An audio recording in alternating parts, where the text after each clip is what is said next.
මේ ලක්ෂ 68ක ජනතාවට හැමෝම බයිනොන දැන් ලක්ෂ 60 මී හරක් මුං කන්නේ තනකොල්ද එහෙම හිතන්න එපා. බනින්න එපා. මේ ලක්ෂ 60 කරේ ජාතික යුතුයකම. මාලිමාවට බලය දීලා කුණු ටික ඇද ගන්න බැරි, හාල් ටික, පොල් ටික, ලුණු ටික සපයන්න බැරි.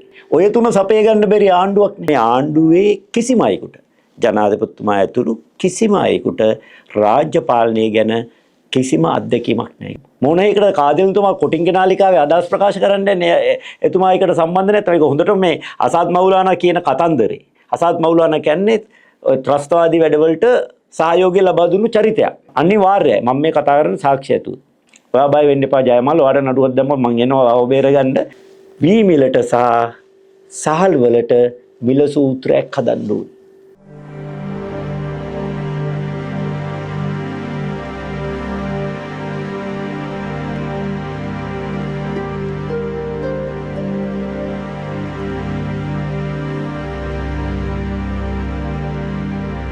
අයිබෝන් සුපුරුදු පරිදි ජයමාල් ටීවී නාලිකාව අද ඔබ සමග සම්බන්ධ වෙන්නේ මේ රටේ දිනෙන් දින උණුසුම් වන දේශපාලනය පිළිබඳව සාකච්ඡා කිරීම සඳහා.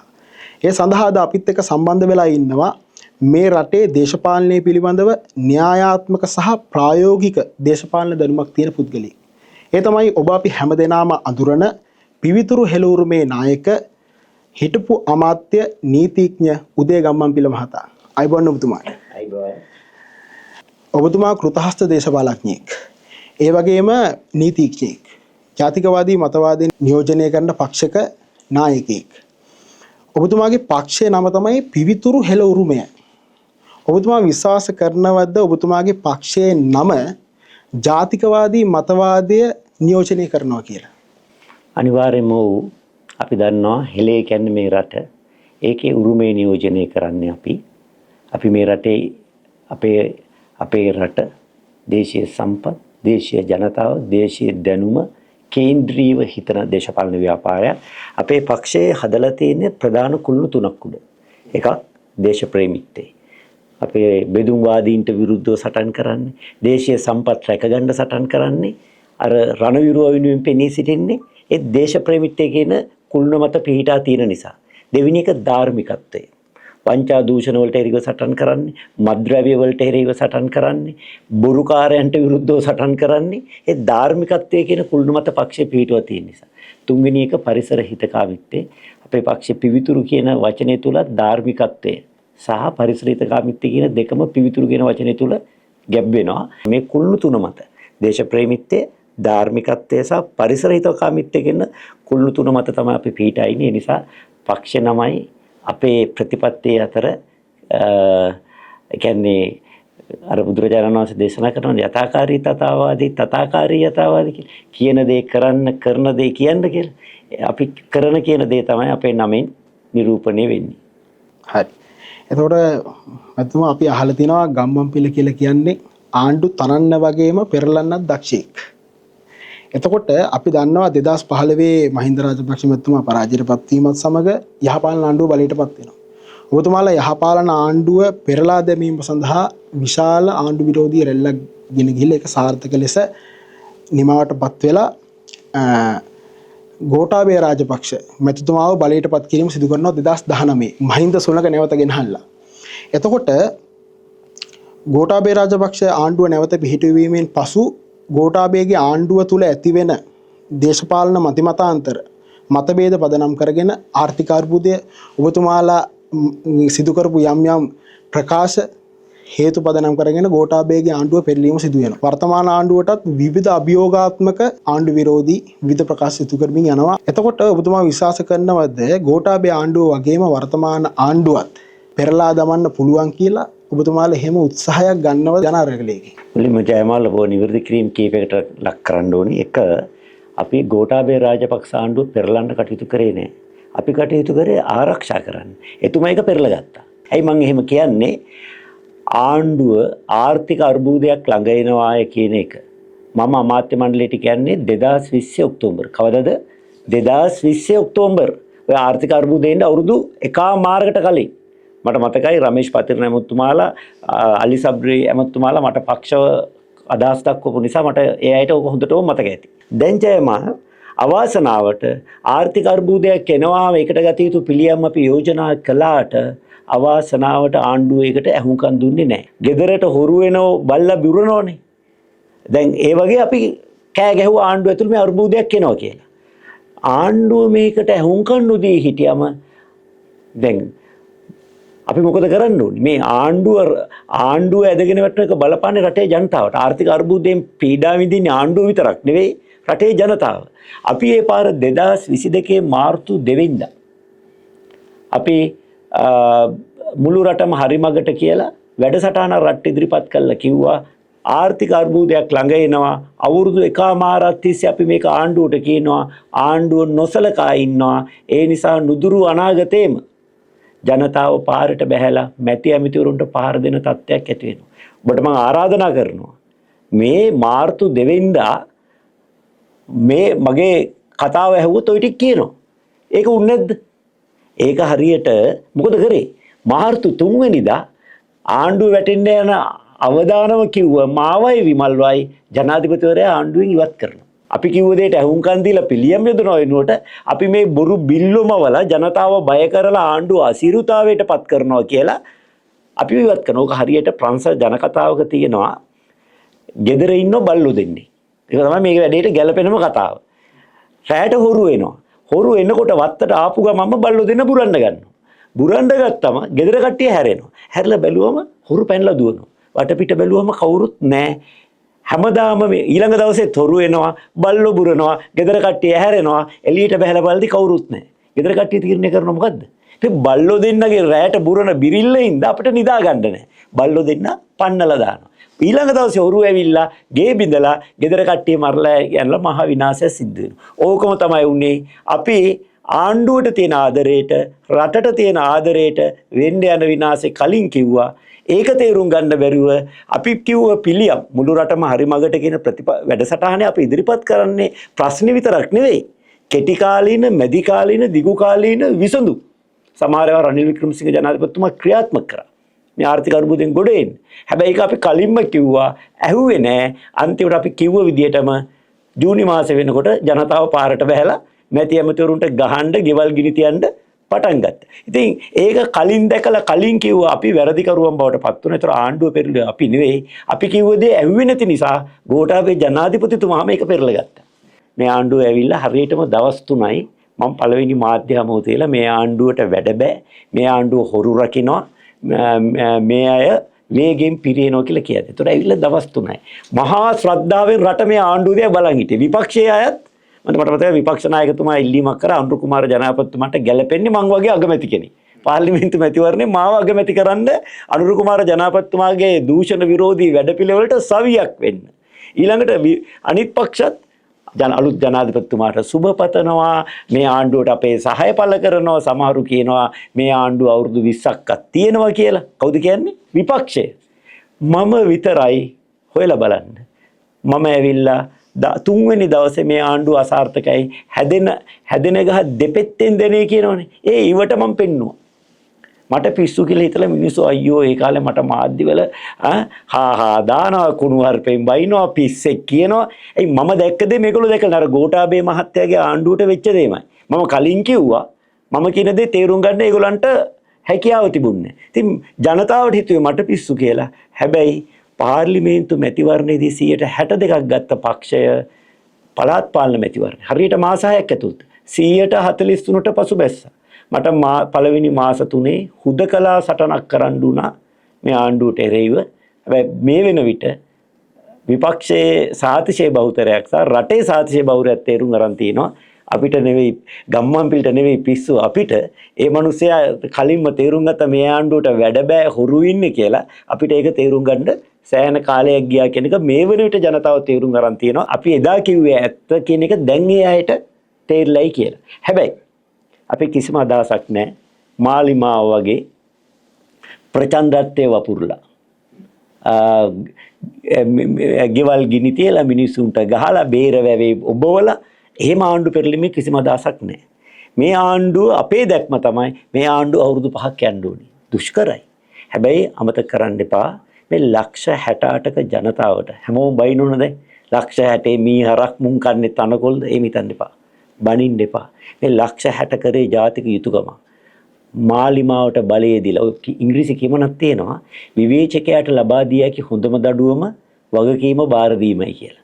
එතකොට මේ වගකීම බාර දීමෙන් තමයි මේ අයගේ නොහැකියාව සහ බොරුව හෙළිදරව් වුනේ. ඒකේ ප්‍රණාමය පුද කරන්න ඕනි අර ලක්ෂ 68ක් වෙච්ච ඡන්දය දුන්න ජනතාවට. නැත්තම් මේගොල්ලෝ තවදුරටත් බොරු කීකියා වැඩ වර්ජන කරමින් කකුලින් අදිමින් වීරියෝ වගේ ඉන්න අපිට දුන්නා නම් අපි කරරයි කියලා ලොකු කතා කියනවා. ඉතින් මේගොල්ලෝ අපි මේ අය පාර්ලිමේන්තු මැතිවරණයක් ලබන වසරේ ගෙනාවොත් මැයි මාස 21 වෙනිදාන් පස්සේ ජනාධිපතිවරයාට හැකියාව තියෙනවා පාර්ලිමේන්තුව විසිරුවා හරින්න. එහෙම කරොත් මේ රට බාර ගන්න අපි සූදානම්. අනිවාර්යෙන් ඔව්. ඒකට හේතුව තමයි ජයමාන මේ අනුර ජනාපතිතුමා වගේම වාමාංශික අදහස් තියෙන පොල් පොට් කියලා නායකයෙක් කාම්බෝජේ බලයටපත් වුණා 1975.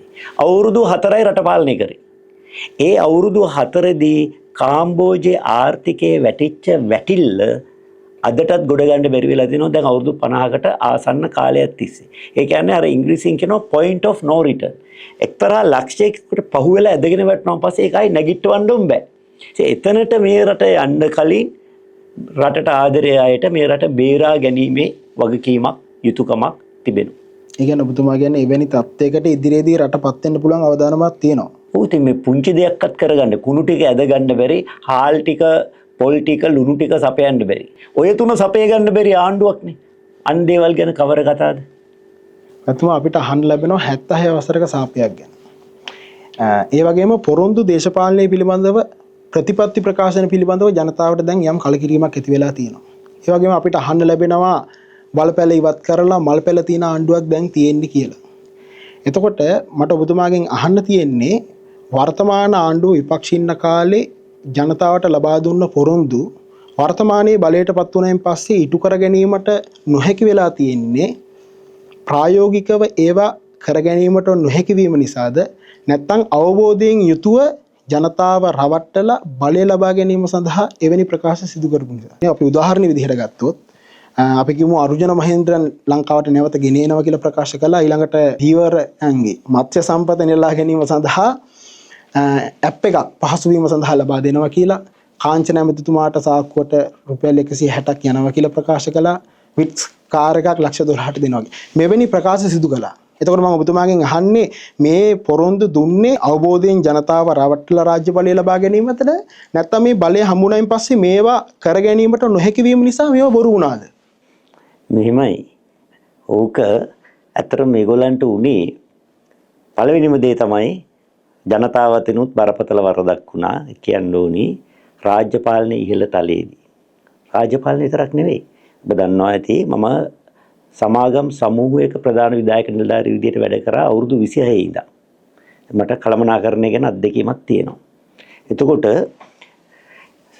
සමාගමක වුණත් රටක නෙවෙයි සමාගමක වුණත් ඉහළ තලයේ තනතුරුවලදී දැනුමට බුද්ධියට වඩා වැදගත් වෙන්නේ අත්දැකීම්.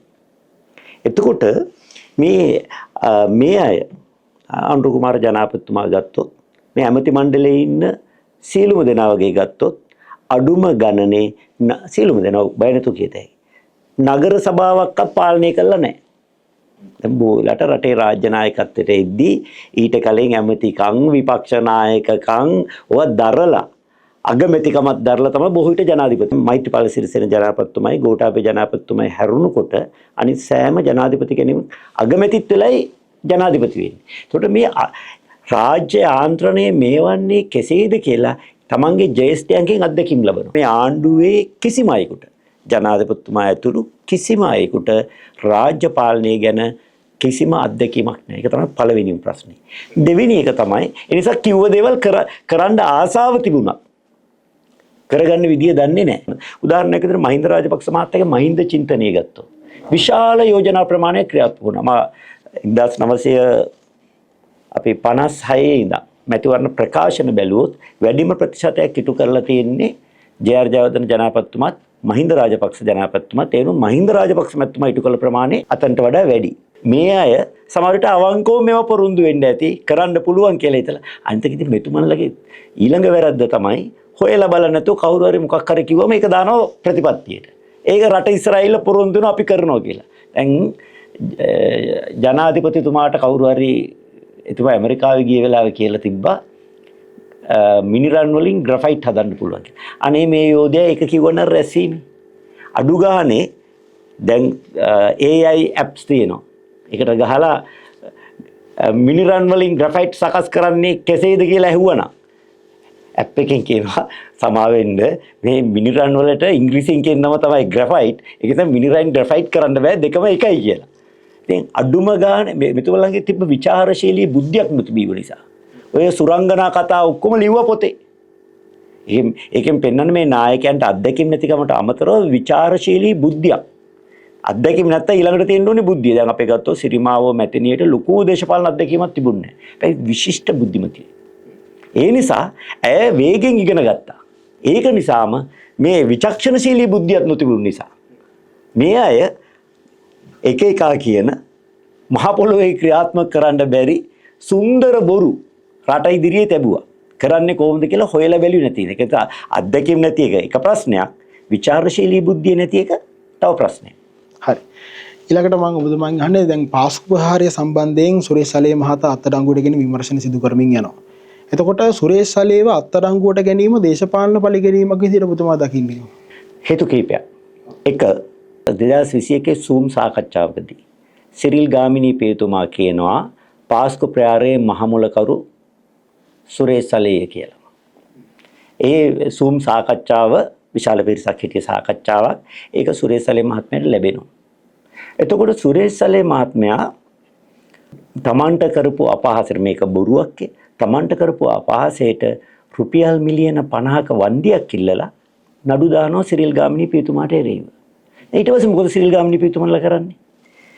එතුමන්ලා සම්බන්ධ වෙලා අසාද් මවුලානා කියන ස්විට්සර්ලන්තයේ සරණාගත තත්ත්වය ඇයදුම් කරලා තියෙන කෙනෙක් අල්ලගෙන කුටි බෙදුම් වාදනුත් හවුල් කරගෙන ඔවුන්ගේ channel 4 නාලිකාවත් අල්ලගෙන කාදිල්තුමා පවා කතා කරන channel 4 වැඩසටහනක් හදනවා සුරේෂ් සලේ මහමුලකරුයි කියලා කියන්නේ.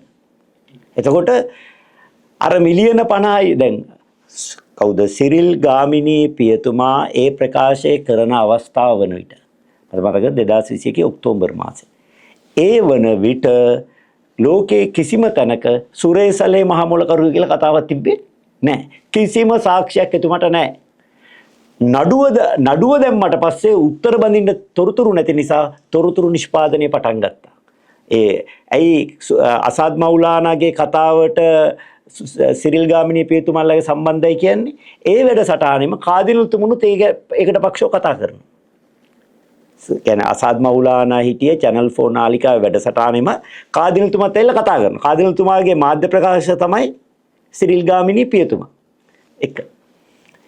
එතකොට එහෙනම් ඊට පස්සේ තමයි මේ කතාව අසාද් මවුලානා කියන්නේ අවුරුදු දෙකකට පස්සේ.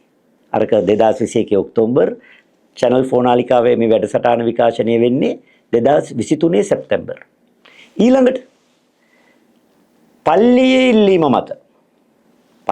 ඉල්ලීම මත පාස්කු ප්‍රහාරයේ සැකකරුවන් දෙන්නෙක් වෙන රවී සෙන්වීරත්න සහ ශාහනි අබේසේකර කියන දෙන්නව පාස්කු ප්‍රහාරයේ විමර්ශන කටයුතු වල ප්‍රධානි විදිහට පත් කරනවා. මම නෙවෙයි කියන්නේ පාර්ලිමේන්තුවේ හැන්සාඩ් ගතව තියෙනවා. විමල් රත්නායක ඇමතුමා කියනවා කාදිනල්තුමාගේ ඉල්ලීම මත තමයි මේ දෙන්නව පත් කරන්නේ. මේ දෙන්නට තියෙන වගකීම තමයි මේ දෙන්නත් කලින් කියනවා සුරේෂ් සලේලගේ බුද්ධ්‍යංශ වල සම්බන්ධයක් තියෙනවා කියලා දිවුරුම් ප්‍රකාශවල අධිකරණයට කියලා තියෙනවා. එතකොට බලන්න දැන් මේ කතන්දරේ එන විදිහ. ඉස්සල්ලාම සිරිල් ගාමිණී පියතුමා ප්‍රකාශයක් කරනවා සුරේෂ් සලේ සම්බන්ධයි. සාක්ෂි කෝග්ගල කිසිම සාක්ෂියක් නැත. ඒ නිසා වන්දි ඉල්ලා නඩු දානවා. දැන් නඩුවේදී ඉදිරිපත් කරන කරුණු නැහැ. දැන් ඊට පස්සේ ඔන්න කරුණු හදනවා. අසාද් මවුලානා දාලා අතන ප්‍රකාශය කරනවා. පල්ලියේ ඉල්ලීමට අර දෙන්නව විමර්ශනයේ බාර දෙනවා. ඒ දෙන්න විසින් සුරේෂ් සලේව අත්අඩංගුවට ගන්නවා. අත්අඩංගුවට ගන්න පැමිණිල්ල කරන්නේ කවුද? තවත් පියතුමෙක්. රෝහන් සෙල්වා පියතුමා තමයි සුරේෂ් සලේට එරෙහිව පැමිණිලි කරන්නේ. ඔහු මහමුලකරුය මේ ගැන විමර්ශනය කරන්නේ. ඊට පස්සේ පල්ලියෙන් පත් කරපු නිලධාරීන් දෙන්න විමර්ශනයක් පටන් ගන්න කලින් ඉස්සලාම කරන්නේ සුරේෂ් සලේව අත්අඩංගුවට අරන් අධිකරණයට ඉදිරිපත් කරන්න සාක්ෂි නැති නිසා අදටත් අත්අඩංගුවට අරන් මාස 4කට පස්සේ මාස 5කට කිට්ටුයි දැන් අදටත් අධිකරණයට ඉදිරිපත් කරලා නැහැ. ජනාධිපතිතුමාගේ කියන දේශපාලකයාගේ රැඳවුම් නියෝගයක් යටතේ CID තියාගෙන ඉන්නවා. මේ தත්ත්වය යටතේ සාක්ෂි දැන් මොකද කරන්නේ? දැන් සාක්ෂි හදමින් තියෙන්නේ. අත්අඩංගුවට අරන් ඊට පස්සේ සාක්ෂි ශ්‍රේෂ්ඨාධිකරණයේ නඩු තීන්දුව ගණනාවක් තියෙනවා.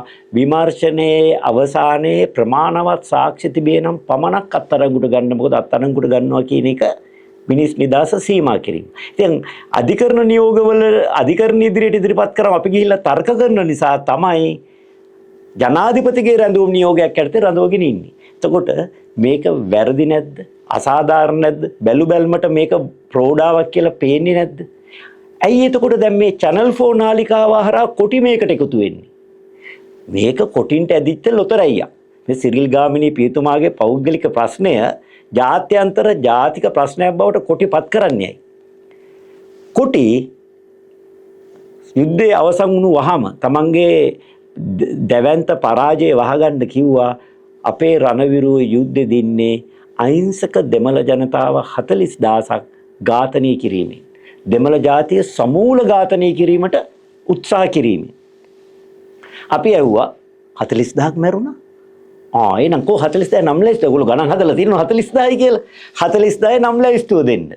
නම් ලැයිස්තුවක් නැහැ. මැරුණේ කවුද කියලා දන්නේ නැහැ. නමුත් මැරුණා. එහෙනම් වෙන්න පුළුවන් මෙහෙමත්. චන්ද්‍රිකා ඡායාරූප වලින් මිනිහ දකින්න. මැරිලා තියෙන්නේ කවුද දන්නේ නැහැ. මලමිනිය චන්ද්‍රිකා ඡායාරූපෙන් දැක්කම මිනිහ දකිනවා. හැබැයි දේහයන් ගණන් කරාම 40000ක් තියෙනවා. හැබැයි කවුද කියලා නම දන්නේ නැහැ. වෙන්න පුළුවන්. ඒ පාර අපි ඉල්ලුවා එහෙනම් ඒ චන්ද්‍රිකා ඡායාරූප දෙන්න. අපිට පුළුවන් ගණන් කරලා බලන්න ඔය 40000 තියෙනවද කියලා. එහෙම එකක් නැහැ. මේක පට්ටපල් බොරුවක් කියලා දැනගත්ත ඉඳලා ලංකාවට තිබෙ යුද අපරාධ චෝදනාව කාලේ වැලිතලාවට යට වෙමින් තිබුණා. ඒ කොටින්ට තේරුණා යකෝ මේක මාර ලොතරැයිය. දැන් ලංකාවෙම පියතුමල්ලා පිරිසක් කියනවා රණවිරුව තමයි මේ අපරාධය කළේ. පාස්කු ප්‍රහාරය කළේ. නිකමට හිතන්න හමුදාවේ සාතිශය බහුතරය කවුද? සිංහල. පාස්කු ප්‍රහාරයෙන් මියගිය සාතිශය බහුතරය සිංහල. එතකොට ජාත්‍යන්තර ප්‍රජාව වුණත් හිතනවා මේ කතාව ස්ථාපිත කරගත්තොත් යකෝ තමන්ගේම සිංහල මිනිස්සු මෙහෙම මරන්න පුළුවන් නම් දෙමළ මිනිස්සු කොහොම මරන්න ඇද්ද? මිනිස්සු එහෙම හිතනවනේ. අර පයේ ශිෂ්‍යත්වයට උගන්වන දෙයක්නේ. අච්චරට මෙච්චර නම් එච්චරට කොච්චරද? ඉතින් කොටි බැලුව මේක අපිට ලොතරැයියක්. ඉතින් channel 4 නාලිකාව පාවිච්චි කරගෙන මේක ලෝකේ පුරා පැතුරුවා. එතකොට බෙදුම්වාදී මුලින්ම කතෝලික පල්ලිය මේකට සම්බන්ධ වුණේ සිරිල් ගාමිණී පියතුමා කිව්වේ ඇත්තක් කියලා ඔප්පු කරගන්න. බෙදුම්වාදීන් සම්බන්ධ වුණේ මේක පාවිච්චි කරලා තමන් විසින් වපුරුන ලද බොරුවක් ඔප්පු කරගන්න බැරුව ඉන්න බොරුවක් ඇත්තයි කියලා ලෝක ප්‍රජාවට හේතු ගන්නවන්න. ඉතින් මේ මහා බෙදුම්වාදීන් සහ කතෝලික පල්ලිය ගැන මම කැමති නැහැ. මොකද අපේ සහෝදර කතෝලික මිත්‍රයන්ට රටට ආදරේ බොහෝ පිරිසක් ඉන්නවා. රණවිරුවන් අතර විශිෂ්ට පිරිසක් ඉන්නවා. අපේ දේශපාලන පක්ෂවල ඉන්නවා දේශප්‍රේමී කතෝලිකයෝ. එයාගේ හිත් රිදෙන්න පුළුවන්. කතෝලික පල්ලිය කියන්නේ මම කියන්නේ කාදිනල් ඇතුළු කතෝලික පල්ලියේ සුළුතරයක්. කාදිනල්තුමා තමයි මේකට දැන් නායකත් ගෝලයා බේරගන්න නායකත්වයේ දෙන්නේ. එතුමානේ මේක මෙහෙවන්නේ. ඔබ දැකලා තියෙන එතුමා කරන ප්‍රකාශ. පැහැදිලිවම එතුමා මේ කුමන්ත්‍රණේ ඉන්නවා. සම්බන්ධයි. අනිවාර්යයි. මම මේ කතා කරන සාක්ෂි ඇතුව. ඔයා බය වෙන්න එපා ජයමාල්. ඔයාට නඩුවක් දැම්මම මං එනවා ඔබ බේරගන්න. මට සාක්ෂි නැත්තම් කතා කරන්නේ නැහැ. channel 4 නාලිකාවේ කාදෙනුතුමා කතා කරනවා වැඩසටහනේ. කොටින්ගේ channel 4 කියන්නේ කොටින්ගේ නාලිකාව කියලා මුළු රටම දන්නවනේ. මොනේකට කාදෙනුතුමා කොටින්ගේ නාලිකාවේ අදහස් ප්‍රකාශ කරන්නේ එතුමා ඒකට සම්බන්ධ නැත්නම් ඒක හොඳට මේ අසාද් මවුලානා කියන කතන්දරේ. අසාද් මවුලානා කියන්නේ ත්‍රස්තවාදී වැඩවලට සහයෝගය ලබා දුන්නු චරිතයක්. ඉතින් එවැනි චරිතයක් මත රැඳිලා කතා පවත්වන්න කාදෙනුතුමා යන්නේ නැහැ නිතුම සම්බන්ධ නැත්තම්. මේ රටේ කතෝලික ජනතාව සාතිශය බහුතරය අපිත් එක්ක කතා කරන අය කියන්නේ කාදෙනුතුමාගේ මේ කතෝලික ඡන්ද වෙන්දේසි කරමින් මේ කරන කැත දේශපාලනය අපි අනුමත කරන්නේ නැහැ. බොහෝ දෙනෙක් හිතනවා කාදෙනුතුමාගේ මේ අශිෂ්ට දේශපාලනයේ 2026 නොවැම්බර් 15 අවසන් වෙයි. මොකද 2026 නොවැම්බර් 15. ඒකට හේතුව තමයි එතුමාට තවදුරටත් සේවා දිගුවක් ලබා නොදීමට පාප්තුමා බොහෝ දුරට තීරණය කරන්න ඉඩ තියෙනවා. එතුමා මේ රටේ බෞද්ධ කතෝලිකයන් අතර බොරු වපුරමින් මේ කරන විනාශය නිසා දැනටමත් කතෝලික පිරිස් විශාල පිරිසක් ඔබ දන්නවා සුරේෂ් සැලගේ මවත් කතෝලික බැතිමතෙක්. කියන්නේ උපතින් කතෝලික, පරම්පරාවෙන් කතෝලික, ඒ අයද ඇතුළුව විශාල පිරිසක් පෙත්සම් ගහලා තියෙනවා. කාදිනුල්තුමා දේශපාලනය කරනවා, කතෝලික ඡන්ද වෙන්දේසි කරනවා. ඒ වගේම මේ රටේ අවුරුදු 500ක් ඉතාම දැඩිව තිබුණු බෞද්ධ කතෝලික සමගිය විනාශ කරන්න කටයුතු කරමින් ඉන්නවායි කියලා. අපිට දක්නට ලැබුණා වර්තමාන ආණ්ඩුව විපක්ෂ ඉන්න කාලේ අපි දැක්ක නාමල් කරුණාරත්න මහත්තයා එහෙම කුඹුරට ගිහිල්ලා වී මිටියක් කාලා ගොවියට 154ට සහතික මිලට වී කිලෝ එකක් දෙන්න කියලා. හැබැයි වර්තමානයේ විද්‍ය අපිට එවැනි තත්ත්වයක් දැන් දක්නට ලැබෙන්නේ නැහැ. ඇත්තටම වී කිලෝ එක සහතික මිලට 154ට දෙන්න පුළුවන්ද ප්‍රායෝගිකව ගත්තොත්? ඇත්තෙන්ම අපි දන්නවා වී කිලෝ 1.6ක් අවශ්‍ය වෙනවා සාල් කිලෝවක් හදාගන්න. එතකොට වී මිල ඉහළ යද්දි සාල් මිල වැඩි වෙනවා. අපි ගොවිය රැක ගන්න ඕනේ. ඇයි? අපේ රටේ විශාල පිරිසක් එදී ඉන්න කර්මාන්තය තමයි වී වගාව. ඒ ගොවිය රැක ගන්නවා කියන්නේ මේ රටේ ග්‍රාමීය ආර්ථිකය සවිමත් වෙනවද නැද්ද කියන එක තීරණය වෙන්නේ වී මිල අනුව. අපිට වියදමක් වුණාට ඒක ගොවියට ආදායමක්, ගැමියට ආදායම. ඇයි ගැමියට ආදායමක්? ගොවිය මේ සල්ලි ටික ගත්තා ඒක සාක්කුවේ දාගෙන ඉන්නේ නැහනේ. එයා කඩේට ගිහිල්ලා බඩු ගන්නවා, විවිධ දේවල් වලට වියදම් කරද්දී ග්‍රාමීය ප්‍රජාවගේ ආදායම වෙන්නේ ගොවියාගේ වියදම. ඒ නිසා මේක ග්‍රාමීය ආර්ථිකය සවිමත් කරන්න වී වලට සාධාරණ මිලක් ලැබෙන්න ඕනේ. හැබැයි වී වගාව කරන අය වගේම නොකරන අයද ඇතුළුව මේ රටේ සමස්ත ජාතියේ ප්‍රධාන ආහාරය බත්, සාල්, වී. එතකොට ඒකෙ මිල වුණට වඩා ඉහළ ගිය ගමන් දරිද්‍රතාවය ඉහළ යනවා, මන්ද පෝෂණය ඉහළ යනවා, ජීවන වියදම දරා ගන්න බැරි වෙනවා. එහෙනම් වී වලට සාධාරණ මිලක් ලබා දෙන අතරේම සහල් මිල සාධාරණ විය යුතුය. ඒක කරන්න හරි අමාරු වැඩක්. ඇයි? වී මිල ගොවියාට සාධාරණීය කරන්න වී මිල වැඩි කරන්න වෙනවා. පාරිභෝගිකයට සාධාරණීය කරන්න වී මිල අඩු කරන්න ඕනේ. ඉතින් වී මිල සහල් මිල අඩු කරන්න ඕනේ. වී මිල වැඩි කරලා සහල් මිල අඩු කරන්න බෑනේ. ඒ නිසා ගොවියා උද්ඝෝෂණය කරනවා වී මිල වැඩි කරව. පාරිභෝගිකයා උද්ඝෝෂණය කරනවා සහල් මිල අඩු කරව. දැන් මේ දෙකම ආණ්ඩුව කරන්නේ කොහොමද? එහෙනම් මේ දෙකේ සාධාරණ තැන කොහෙද තියෙන්නේ කියලා ආණ්ඩුව හොයන්න ඕනේ. ඒ කියන්නේ වී වලට අපේ රටේ තියෙනවා සහතික අවම මිලක්. ඔව්. සහල් වලට තියෙනවා උපරිම මිලක්. මේ දෙකම නියම කරලා තියෙනවා. හැබැයි මේ දෙකම මහ පොළොවේ ක්‍රියාත්මක වෙන්නේ නැහැ. ඇයි? ඒක මම පැහැදිලි කරන්න. දැන් වී 120යි කියලා ආණ්ඩුව කිව්වට ආණ්ඩුව ගන්න 102යි කියලා ආණ්ඩුවම කියනවා. ඔය 102 අරන් ඉවරුනාට පස්සේ 80ට 82ට 85ට බහිනවා. ඔය තමයි තිත්ත ඇත්ත. අර 102 ගන්නකම් වී නිෂ්පාදනයේ 102යි ඔය සාතික මිලට විකිනෙන්නේ, ඉතුරු ටික විකිනෙන්නේ තුට්ටු දෙකට. අනිත් පැත්තෙන් ජනාධිපතිතුමා මේසෙට ගහලා කියනවා සාල් මිල 120ට වඩා වැඩි වෙන්න බෑ කියලා. 220ට වඩා. හැබැයි පිම්මේ නගිනෝ. ජනාධිපතිතුමා මේසෙට ගැහුවා කියලා කවුරුවත් බය වෙලා නැහැ. මේකට උත්තර දෙකක් තියෙනවා. පළවෙනි දේ තමයි මේ මිලවල් තීරණය වෙන්නේ කෑකෝ ගන්න විදියට. ගොවි උද්ඝෝෂණයේ ගොවිය කිව්වම 150ක් ඕන කියලා අපි 150ක් බෑ 120ක් දෙන්න. 150 හරියද 120 හරියද තව වැඩි වෙන්න ඕනද තව අඩු වෙන්න ඕනද කිසිම අදහසක් කාටවත් නැහැ. සහල් මිලත් එමයයි. සහල් මිල වැඩි කියලා කෑ ගහනකොට 140යි නම් ජනාධිපතිතුමා මේසෙට ගාලා 120යි කියනවා නෑ 120ට බෑ කියලා මෝල් හිමියෝ කිව්වම 130 කරනවා. ඔය අනාදි වශයෙන් කේවල් කිරීමෙන් තීරණය වෙන්නේ. ඒ නිසා තමයි හැමෝම අසහනින් ඉන්නේ. මොකද එන කරන්න ඕනේ. වී මිලට සහල් වලට මිල සූත්‍රයක් හදන්න ඕනේ.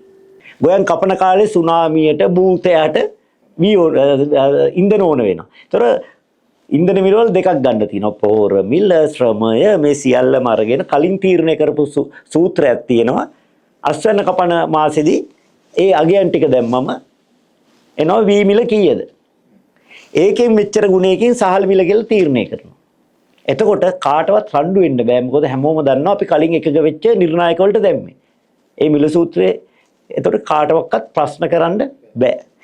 අපි ආර්ථික විද්‍යාවේදී ඉගෙනගෙන තියෙන කාරණයක් තමයි ජයමාල් වෙළඳපොළ මිලට වඩා වැඩි මිලක් අවම මිල විදිහට නියම කරොත් ඒ අවම මිලේදී ඉල්ලුම වෙළඳපොළ මිලට වඩා වැඩි වෙනවා, සැපයුම අඩු වෙනවා. ඒ නිසා සැපයුම අතිරික්තයක් ඇති වෙනවා.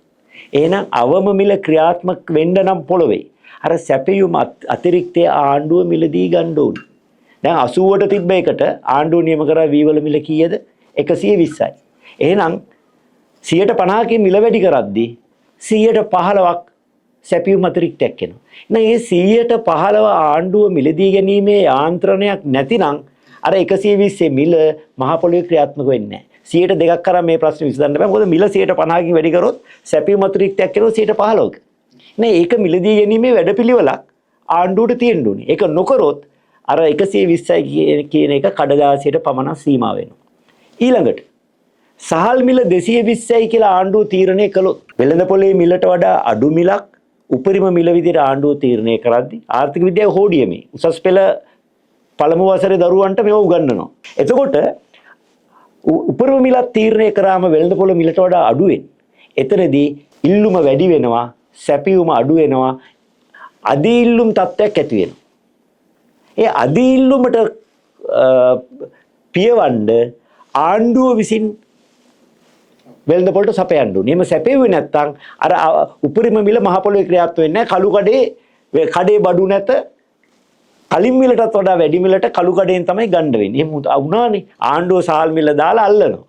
හැබැයි කඩේ ඒ මිලට සහල් නැහැ. කළු කඩේ හොරෙන් විකුණනවා ඊටත් වඩා වැඩි ගාණකට. ඒක නොවෙන්න නම් වී මිල දී ගැනීමේ යාන්ත්‍රණයක් ඕනි වගේම සහල් වෙළඳපොළට සැපීමේ යාන්ත්‍රණයක් ඕනි. කොහොමද ඒක කරන්නේ? හරි සරලයි. ගත්ත වී ටික හාල් කරලා වෙළඳපොළට දානවා වීඅල්වි මණ්ඩලේ. දැන් මොකද වෙලා තියෙන්නේ? මම දැක්ක පෙරේද මාධ්‍යම ආණ්ඩුවේ රජයේ මාධ්‍යමුයි. රජයේ නිලධාරීන් ඇවිල්ලා කියනවා අපිට 102කට වඩා ගන්න වෙන්නේ නැහැ. මොකද කලින් කන්නේ ගත්ත වී ටික තාම ගබඩාවල පිරීලා. මොන බూరు කතාවත් සමාවෙන්න මගේ වචනෙට. රයිට් මේකට ඒ වෙන වචනයක් ගැලපෙන්නේ නැහැ. ඉතින් දන්නේ නැද්ද යල කැපුවා වගේම මහා අස්වැන්නක් එනවා කියලා? ඒ අස්වැන්න දාන්න මොකද කරන්න ඕනේ? කලින් ගත්ත වී ටික හාල් කරලා වෙළඳ පොලේ විකුණලා ගබඩා හිස් කරගන්න ඕනේ අස්වැන්න කපෙන කාලේ වෙනකොට. මෙච්චර කල් ඒක උනේ එහෙම තමයි. හැබැයි දැන් ගිය පාර වී මිලදී අරගත්ත ටික හාල් කරේ නැති හින්දා එක පැත්තකින් හාල් මිල වැඩි වුණා. ආණ්ඩුව නියම කළ මිලට වඩා වැඩි වුණේ ඇයි? අර ආණ්ඩුව විසින් වෙළඳ පොළට සහල් සැපීමේ වගකීම ඉටු කළේ නැති නිසා. දැන් මොකද වෙන්නේ? ගබඩා පිරලා අර පරණ වී වලින්. ඒ ප්‍රතිඵලයක් විදියට මෙදාපාර ආණ්ඩුවට බෑ වී වෙළඳ පොළෙන් වී මිල දී ගන්න.